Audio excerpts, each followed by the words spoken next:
Hey everyone, I'm Dr. Short, the Personalized Learning Professor, and we're about to get friendly with some PAL data.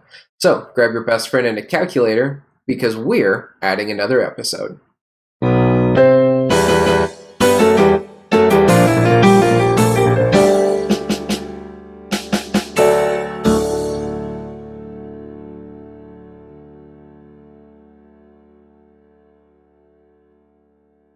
So in episode 2, when I was defining personalized learning, I talked about the different core attributes or sublayers that we have to include in that definition.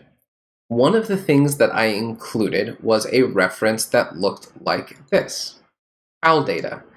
So we probably need to talk about it. I promised in that episode that we would, and well, that's why we're here. So what is PAL data? Well, it's not the fact that your significant other's birthday is July 13th or that your childhood best friend grew up on 8th Street. Though, those are probably good things to know.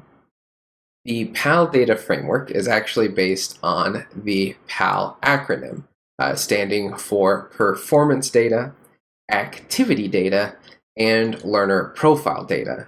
Each one of these pieces can be important to understanding the full story of our learners. So to get started, let's quickly talk about performance data.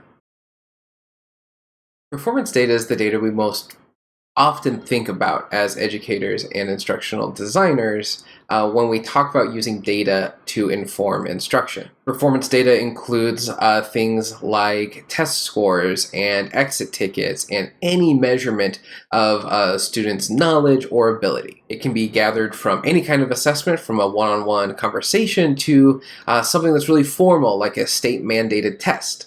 We will likely talk more about performance data in later episodes. Next is activity data.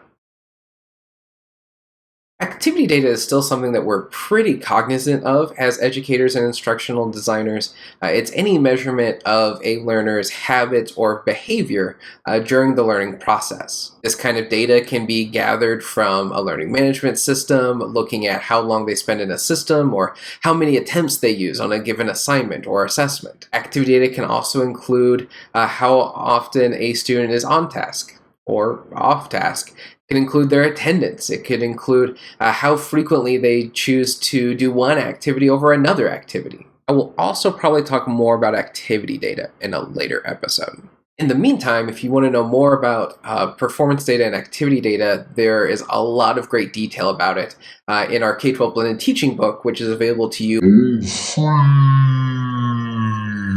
in the video description linked below.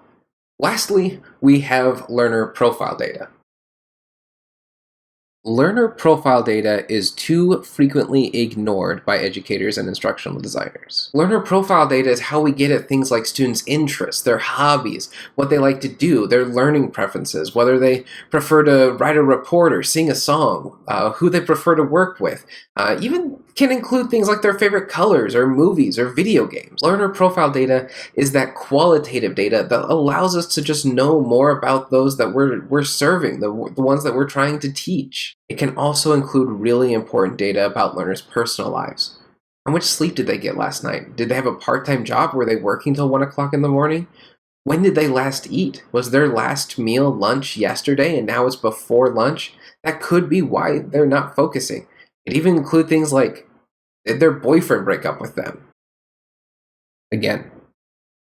So if we're looking to implement personalized learning or any kind of data-driven instruction, we need to think about the kinds of data that are available to us to drive that instruction, the kind of data that we can use as a rationale for why we're adapting and personalizing the learning. PAL data can be the framework we use to get the data we need to adapt and personalize learning based on our students' abilities and needs, based on their behavior, and based on their interests. So, the next time you're creating a personalized learning pathway or looking to adapt instruction that meets all of your students' needs, it's important to remember that you need to know their PAL information, their performance data, their activity data, and their learner profile data. If this video has been helpful to you in the way you think about data-driven instruction and personalized learning, please help me in the algorithms. Share this with other people, like, subscribe, leave a comment down below. As always, if you need to cite this video, there is a APA reference for you in the video description. I'm Dr. Short, the personalized learning professor, asking you to look for positive possibilities.